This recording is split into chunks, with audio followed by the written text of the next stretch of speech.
कि भगवान के पीछे पड़ने से कुछ होने वाला है नहीं, खाली राम राम कह के घंटा बजा के जिंदगी बीत जाएगी। कि बटोगे तो कटोगे, कि तुम हिंदू बन करके रहो जी, हिंदू में अनेकता नहीं होनी चाहिए जी, और तुम लोग हिंदू एक बन के नहीं रहोगे जी। तो तुम कटोगे। कौन काटेगा सर? और कौन काटेगा, उनका संकेत क्या था जी। मैं बता दूं। उनका संकेत था कि मुसलमान काटेंगे। अरे पहले ही इन लोगों ने बांट दिया हमें, बटोगे क्या चीज। अब इनको ये भनक लग गई कि ये बहुजन समाज जो 85 मूल निवासी समाज है जी, ये अब हिंदू की चाल समझ गया। जी, अब ये धर्म की तरफ भाग रहा है, अब ये जातियों से धर्मों से दूर हट रहा है। और जब जात और धर्म से दूर समाज हटेगा तो फिर ये समाज एक होगा। आज हमारे चैनल पर बिरहा महासंघ के राष्ट्रीय अध्यक्ष आदरणीय श्रीमान राजकुमार यादव जी व सीमा कौशल जी, आप दोनों लोग आए हुए हैं हमारे स्टूडियो में। आप लोगों का हार्दिक अभिनंदन वंदन है। जय भीम। सादर जय भीम, नमो बुद्धाय। आप दोनों लोगों से काफ़ी दिनों बाद मुलाकात हो रही है मेरी, और मेरा क्वेश्चन ये रहेगा कि बटोगे तो कटोगे। मुख्यमंत्री जी परम श्रद्धेय योगी आदित्यनाथ जी बोले हैं अपने शुद्ध वाणियों से।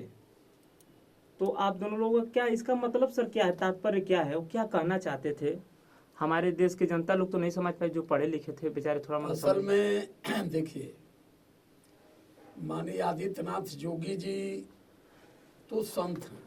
जी, संत में जान गए कि मजा नहीं है, भगवान के पीछे कुछ मिलने वाला नहीं। मतलब उनको पता है सर? हाँ, उनको मालूम हो गया जी, कि भगवान के पीछे पड़ने से कुछ होने वाला है नहीं, खाली राम राम कह के घंटा बजा के जिंदगी बीत जाएगी। तो सच्चाई समाज क्यों क्यों नहीं तो बताते? इसलिए सुनिए मैं बता रहा हूँ। जी, वो राजनीति में आए, जी, राजनीति में आए, संत सम्मान में संसद में भी गए।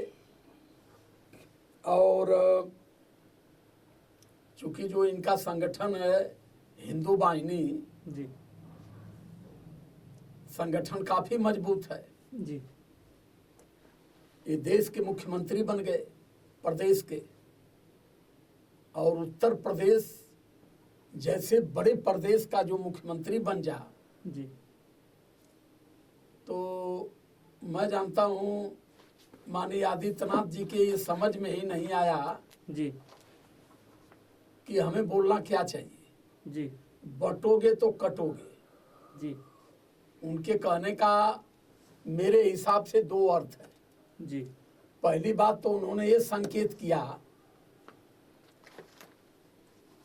कि बटोगे तो कटोगे, कि तुम हिंदू बन करके रहो, जी, हिंदू में अनेकता नहीं होनी चाहिए, जी, और तुम लोग हिंदू एक बन के नहीं रहोगे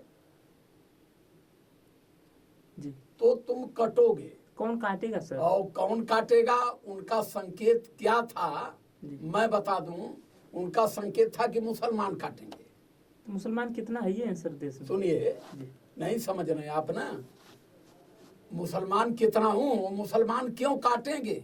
जी, जंगे आजादी से लेकर के सरहदे हिंद तक जब जब भारत के मान सम्मान स्वाभिमान का मामला हुआ तो मुसलमानों ने चढ़ बढ़ के देश प्राण की आहुति दिया देश के लिए, जी, देश में अमन के लिए, देश में शांति के लिए। जब इस देश में ब्रिटिश गवर्नमेंट थी, उस आजादी में भी मुसलमानों ने चढ़ बढ़ के साथ लिया। वो क्यों काटेंगे। लेकिन समस्या यहाँ क्या थी, इस देश में जो फर्जी हिंदू हैं, जैसे हम लोग हैं, हम लोग हिंदू नहीं हैं। हम लोगों को तो 1925 में इन लोगों ने हिंदू बनाया। जब इन्हें देश में डेमोक्रेसी की भनक लग गई कि वैश्य मताधिकार का आंदोलन चल रहा है लंदन में, वहां अगर होगा तो भारत में भी होगा।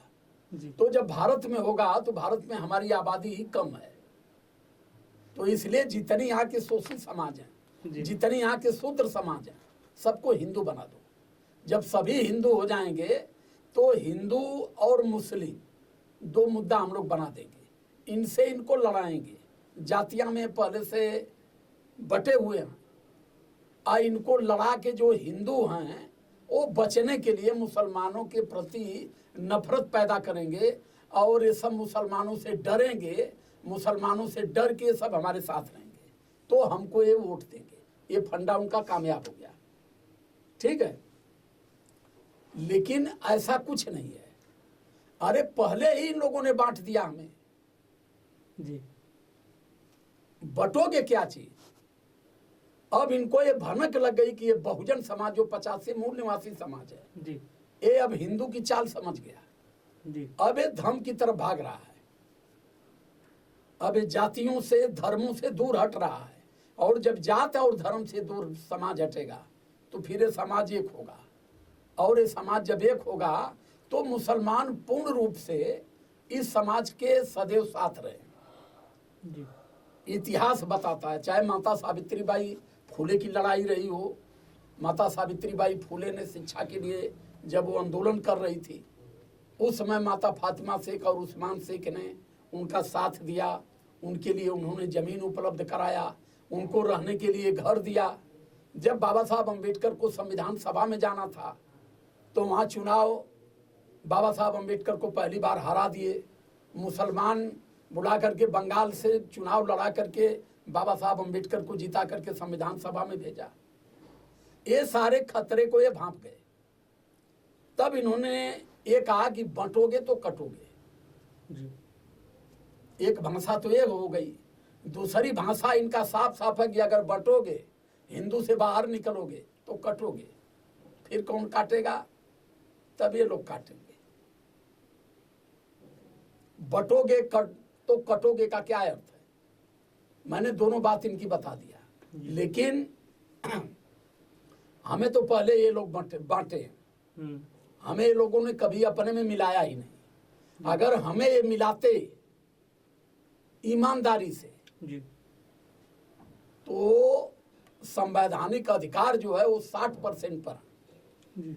और हम 40% पर। उनकी जनसंख्या 15% है, हमारी जनसंख्या 85% है। तो हम 85 लोग 40% पर हैं, वो 15 लोग 60% पर हैं। पहले हमें बराबरी में तलाओ भाई। बंटोगे तो कटोगे ये कहने से हम समझ लेंगे, हम इतनी जल्दी आपकी बात में आ जाएंगे। हम जानते नहीं मुसलमानों को। मुसलमानों का शुरू से अब तक का जो इतिहास रहा है इस देश में, सोचतों के लिए उन लोगों ने लड़ा है। हजारों प्रमाण हमारे पास, बहुत सारी बिरहा भी हमने गाया इस पर जी। लेकिन ये लोग समय समय से इनका एजेंडा ही यही है, लोगों में नफरत करो, लोगों में वैमनस्यता पैदा करो, वैमनस्यता पैदा करके इनके ऊपर राज। जी सर, मेरा क्वेश्चन इसी में एक रहेगा कि संबल की उसमें 5 लोग जैसे कि मारे गए, बहुत भगदड़ हुआ था सर वहाँ पे। और संबल की जामा मस्जिद है, उसमें कहा जा रहा है कि उस मंदिर और मस्जिद के नीचे मंदिर पहले अवशेष मिलता है सर। तो आपका क्या कहना है सर? और आरएसएस के मोहन भागवत जी कहे हैं कि जी उस मस्जिद के नीचे मंदिर खोज रहे हैं जी। बौद्धिस्ट लगे हर मंदिरों के नीचे बुद्ध मंदिर खोजने जी। तो हर जगह बुद्ध ही मंदिर मिलेगा। जी। समझ गए आप कि नहीं? ये लोगों के ध्यान को बराबर भ्रमित कर रहे हैं जी। और लोगों को ये समझाने का प्रयास कर रहे हैं कि उस मस्जिद के नीचे मंदिर है। जी। इससे जो लड़बहेर हिंदू हैं, जी। जो आस्थावादी हिंदू हैं, वो मुसलमानों के प्रति उनकी नफरत फैलेगी कि अरे बाल बाल हमारे मंदिरवा पर मस्जिद बनवा देना। जी। यही गति अयोध्या की थी। जी। कहते थे कि बाबर ने राम का मंदिर तोड़वा करके उसके ऊपर बाबरी मस्जिद बनवा दिया। जी। इतना दिन मुकदमा चला, हिम्मत नहीं किसी की थी ये झूठ का फैसला करने के लिए। इनकी सरकार आई, दबाव दे करके इन लोगों ने फैसला लिया। तो जब इन लोगों ने फैसला लिया, कोर्ट ने फैसला किया कि ठीक है यहाँ मंदिर बनवा दीजिए, मस्जिद के लिए उन्होंने जमीन दे दिया। तो जब मस्जिद के लिए जमीन दे दिया, ये राजा हरिश्चंद्र के खानदान के थे, तो मंदिर बनवाए। उसी बगल में जहाँ मस्जिद की जमीन थी, वहाँ इनको मस्जिद भी बनवाना चाहिए था। जी तब हम मानते कि ये देश के संविधान और कानून की ईमानदारी से ये लोग अनुपालन कर रहे हैं। जी। और कहा भी जा रहा था सर कि वहाँ पर अस्पताल हॉस्पिटल बनवा दिया जाए, तो लोग कह रहे थे हॉस्पिटल कहीं दूसरी जगह नहीं बन जाता है, वहीं पर क्यों बनेगा? हाँ, तो ऐसे कि जब वहाँ हॉस्पिटल बन जाएगा तो लड़ैया खत्म हो जाएगी। जी सर, सही। वहाँ हम तो बहुत पहले से इस बात को कर रहे थे कि वहाँ मंदिर और मस्जिद दोनों हटा दीजिए, जी वहाँ खेल का मैदान बना दीजिए, बड़ा लैब बनवा दीजिए, बड़ा हॉस्पिटल बनवा दीजिए, और कोई बड़ा विद्यालय बनवा दीजिए, जी उसमें सारे बच्चे पढ़ेंगे, हिंदू मुस्लिम के बच्चे पढ़ेंगे। जी तो जब ये हो जाएगा तो जो लोगों को बेवकूफ़ बनाया जाता है मंदिर मस्जिद के पीछे, जी फिर ये मुद्दा खत्म हो जाएगा उनका। जी। आज भारत की स्थिति ऐसी है सर कि पूरे 10% लोग भूखे सोते हैं सर। क्या सर मंदिर में जितना पैसा लगता है या किसी मस्जिद में पैसा लोग डोनेट करते हैं सर, क्या ऐसा नहीं किया जा सकता है कि जितने उद्योगपति लोग भारत के हैं वो कुछ परसेंटेज अपना निकाल के उन गरीबों को दान करें? गरीबों को दान नहीं करेंगे, क्योंकि यहाँ का एजेंडा है कि भारत में ज़्यादा से ज़्यादा गरीबी फैलाओ। गरीब कौन लोग हैं? पिछड़े समाज के लोग हैं, SC ST OBC के लोग हैं, इन्हीं लोगों में सबसे ज़्यादा गरीब है। जी और कौन गरीब है यहाँ? जी 100 में 2 ठे पंडित हुए, लेकिन फिर भी अमीरी से बढ़िया जीवन वो जीते हैं, कथा कह के, पूजा कह के, उनको कमी नहीं है। लेकिन इस देश में गरीब जो व्यक्ति है, गरीब को यहाँ और गरीब बनाने का इन लोगों ने फंडा चलाया है।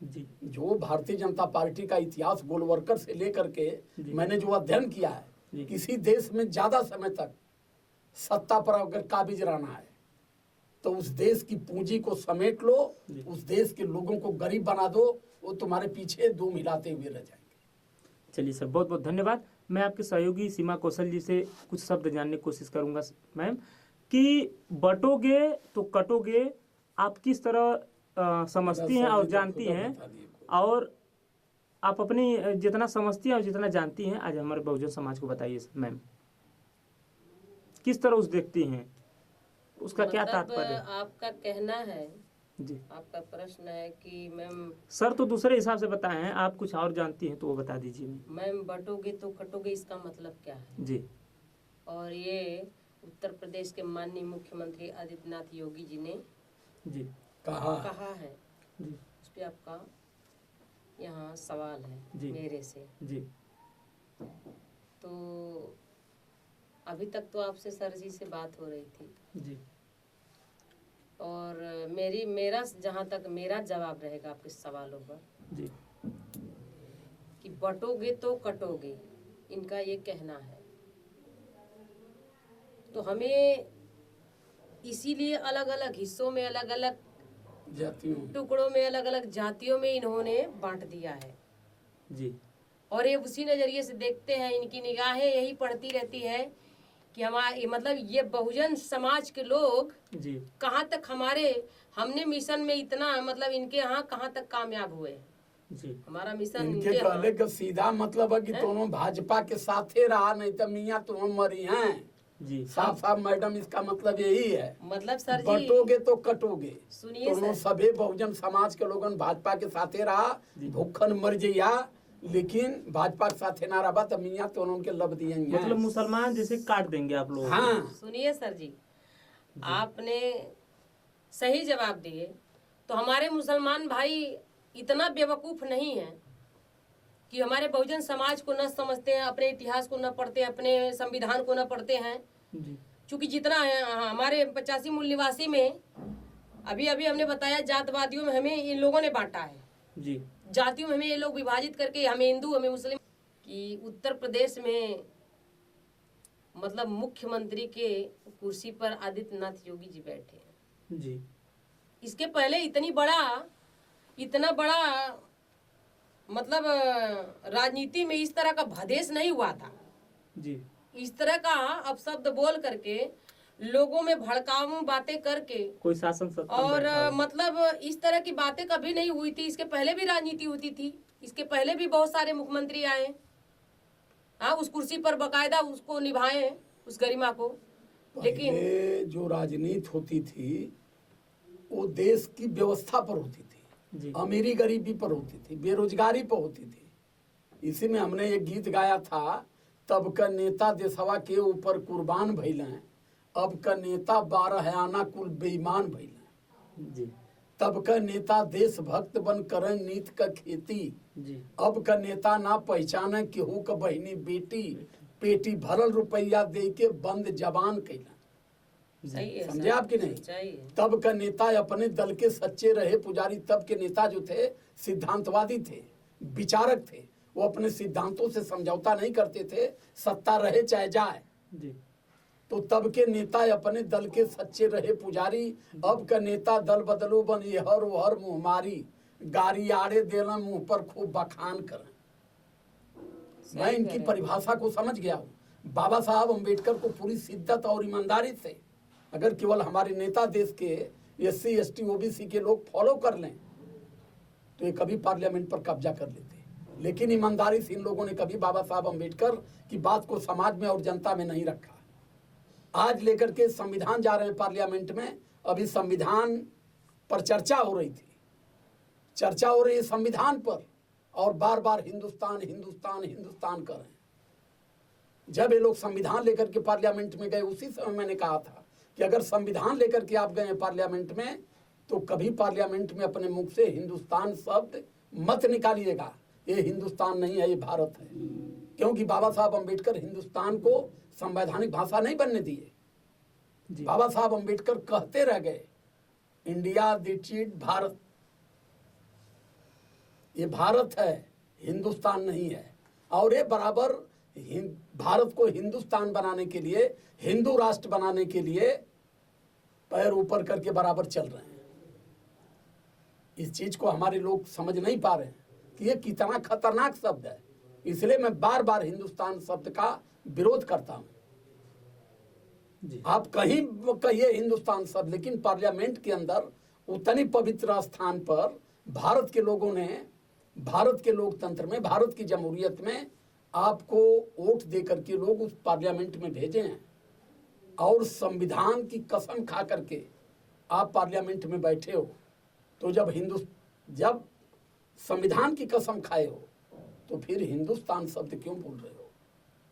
तो सर जी पता ही नहीं है उनको कि हमें क्या कहना चाहिए, इस पर यहाँ पर कौन से शब्द का हमें उपयोग करना चाहिए, उच्चारण देना चाहिए। तो वो चीज उनको अगर उतना ज्ञान होता तो राजनीति में इतना कचरा थोड़ी बड़ा होता। जी वही चीज है कि मैं तो ये कही अपील करूंगा कि बाबा साहब अम्बेडकर को पहले पढ़ें, बाबा साहब अम्बेडकर को पहले जानें और संविधान को पढ़ें।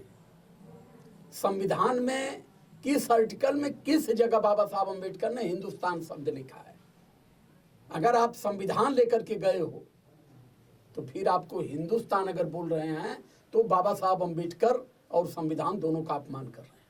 सही। जी सर, चलिए बहुत बहुत धन्यवाद हमारे चैनल पे आप। सादर जय भीम, नमो बुद्धाय।